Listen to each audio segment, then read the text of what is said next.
kind of talked about with David, with the competitor, the Seattle market and the amount of things that are kind of going on in it. How competitive is it really out there? It's really competitive. This is about as competitive as we've seen since before the Pete recession. Carroll competitive? Not quite Pete Carroll competitive. That's another level. Okay. This is, I'll give you one example. There was a home, $500,000 home very near my office, came on the market 2 weeks ago. We won't know the details till it closes because listing agents are a little tight-lipped. Rumor is we had over 20 offers. So that'll give you, that's certainly not the norm. Sure, but but 3, 20 4, 5 offers on a good home is pretty typical right now. And that's, truly that is like the definition of competitive because you are now competing with those other offers in order to purchase a home. Right. Absolutely. So if you're a first-time home buyer and you're going through this, it must be pretty nerve-wracking. The process itself is pretty nerve-wracking to begin with. You're about to make a purchase that is hundreds of $1,000s more than you've ever purchased before. And then to get in, fall in love with a home, and I have to make the phone call that says, we have 5 other offers on the table. We need to come in strong. We need to come in competitive. And it's not unusual that they lose out. You have to write 3, 4, 5 offers before you get one accepted. That's an emotional grind. It really is, and even more so for the first-time home buyer. And so how do you, they must be a little bit surprised because this is not like a typical real estate market. Right. How do they deal with that surprise or those emotions and how do you, I guess, help them maybe understand the differences between the reality and then their misconceptions about, I just kind of go buy a house. It's going to be expensive, but I can do it. I think, especially with first-time home buyers, but really with everyone we work with, I think a really important first step is you've got to manage their expectations. Sit down with them, find out what their hopes and dreams are, find out what they're hoping to do. But then you really do need to be the voice of reason. They're going to be the dreamers. They're going to fall in love with windows and doors and all that. And you've got to be the reality of, okay, here's really what we need to do. Here's realistically what we can do. Prioritize for me what your expectations are and be that voice of reason. So the more you can do up front to prep them for that and manage their expectations, the better off you're going to be and the less shock they're going to have in the market. Do you find that people have a hard time setting up or getting started and taking the time to get started the right way? It seems like we're in such a, I want it now and I want to go see it and everything is now. Yeah. People don't like to take the few minutes to prepare and then go out and, and set sail with enough. Yeah, rations. There's definitely an urgency right now that probably didn't exist. A couple of years ago, buyers were pretty arrogant. Like, we'll just do what we want. We'll write whatever offer we want, and we're in the driver's seat. And that's definitely flipped, and they know that. I don't think they have an expectation of how extreme it's become recently. But I personally don't think that a really good decision is made under duress. So I want to take as much time as it takes to get you to that point of being comfortable, and then the more realism I can introduce, the better. And that's part of the education process that goes along. You spend a lot of time driving around in the car with them. So that's part of the conversation that you're having throughout to get them ready for that and really make them as realistic as you can be. But a lot of times it really doesn't hit home until the rubber hits the road and they've lost out on those first 2 homes and now they get serious and then they do what they need to do. When a home buyer is, I guess, considering what's happening in the market right now, do they look forward or do a lot of them maybe go, hey, I'm just going to be patient. I'm out. And I'm going to wait a little bit. And is that a good idea? Is it a bad idea? Is it dangerous if house prices and interest rates go up? That would seem that all of a sudden you can afford less, which then creates more of a frenzy. So I may be in the minority here, but I think we're in a bit of a bubble. And I don't think what we're seeing right now is going to last forever for a couple of reasons. One, I don't think the buyer pool has really diminished that much recently. In fact, it's continuing to increase for a number of reasons. However, I think particularly in spring, we typically get a seasonal bump in the amount of inventory we see. Sellers have this idea that homes won't sell in the winter. So they take it off shortly after Thanksgiving and come back on in the spring. So here shortly, I expect to see more inventory.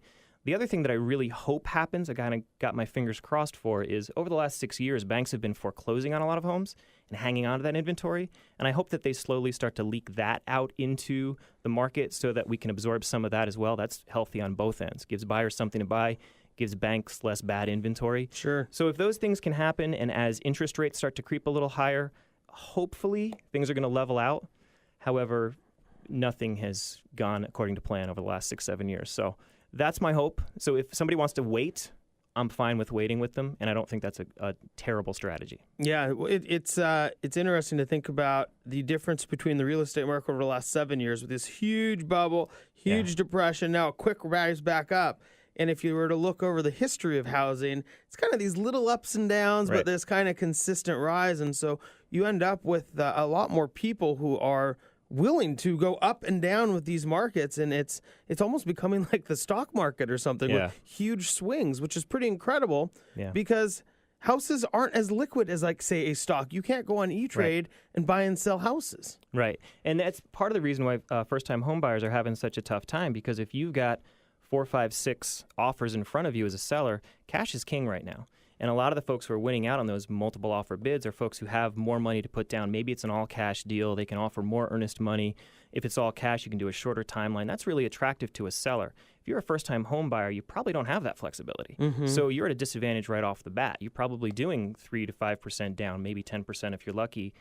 That's a less attractive offer than, say, all cash and I can close in 3 weeks. So sometimes it just happens organically that you have to wait because you can't get the homes you want right now. But eventually, I hope we're going to burn through a lot of those cash buyers as well, and hopefully we go back to a more balanced market, because what we're doing right now doesn't feel balanced, doesn't feel sustainable for a long period of time today. So how do you then set those expectations with a first-time home buyer, especially if you in some ways know there's no way they're going to be able to present as good as an offer as one of the other 19 people who are out there? Yeah. I mean, in some ways, going back to my Pete Carroll and my ever love for football, it's like, look, you're never going to make the NFL. Right. Why are we going to the tryouts? Right. Which they don't have tryouts, but you know what I mean. They don't have tryouts. We should have a combine for first-time home buyers. We really should. So it's hard. There's a sort of a natural inclination, I think, for buyers, sellers much more so, but for buyers to be somewhat suspicious of what an agent tells them. Sometimes you can tell them something, and they have to experience it for themselves for it really to hit home. And so sometimes you need to get beat up a couple times for all of that to really make sense for you.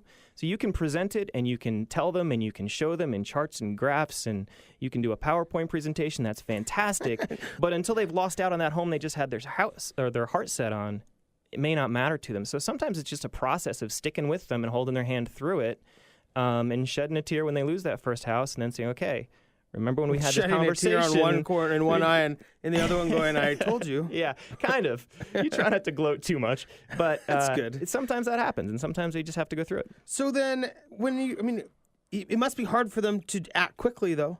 Yeah. Because if they're going to go through this, and they might, there's some suspicion that they may have to go through this once or twice. You may, Right. Anybody who is paying attention, right? They must be nervous to act quickly or figure that they've found that house. Yeah, and it's funny to watch them. Typically, first-time home buyers are pretty cautious in the beginning. So you may go out with the first-time home buyer and tell them, hey, we're going to have 12 offers on this house. And they'll say, yeah, we still want to offer 10% below list price. Okay, I'll write it up for you, but don't get your heart set because we're not going to get this one. And then they go through a couple, and with a month or so, they're saying, okay, we want to offer $100,000 over list price, and we're throwing everything out the window, and we'll buy them a new car. They're doing everything humanly possible to get that house. And so on both ends, a new car? No, on both. That's a really big closing gift. Yeah, it would be. It's a really big closing gift. It On both ends, it better not be on the settlement statement. That's a little, mortgage fraud. We do that on the side. Yeah. So you got to manage expectations both ways. You've got to pull them back when they're an extreme in either direction. Sure, makes a lot of sense. And it's easy because of the emotional swings to get pulled in far directions of elation and depression almost. Sure. Yeah, and the other interesting factor to throw into it is typically you're dealing with couples. So they're usually on opposite ends of the extreme as far as what they're looking for and where they are emotionally. She falls in love with the house, he couldn't care less. So she wants to do this and he wants to do this. And so, you become a counselor at that point and just manage the expectations on both sides. It's an interesting little dynamic when you're dealing with two and not one. It's the typical beautiful kitchen versus man cave conundrum everybody runs into these days. Exactly. Right? We are here with Rob Graham. Rob, we have just a couple minutes left. Are there any other big, frequently asked questions about the Seattle market that you're getting from buyers? It depends. A lot of the first-time home buyers, they tend to have a typical bucket, and the questions sort of evolve over time. So in the very beginning, it's, I really want to find a house with a red door. And then within a couple of months, when you've shown them houses, they want to know how expensive it is to rip out like knob and tube wiring. So the questions evolve over time. For folks who are new to Seattle, Seattle has got a different personality every 10 blocks. So it's not unusual for them to have a lot of questions about the neighborhood.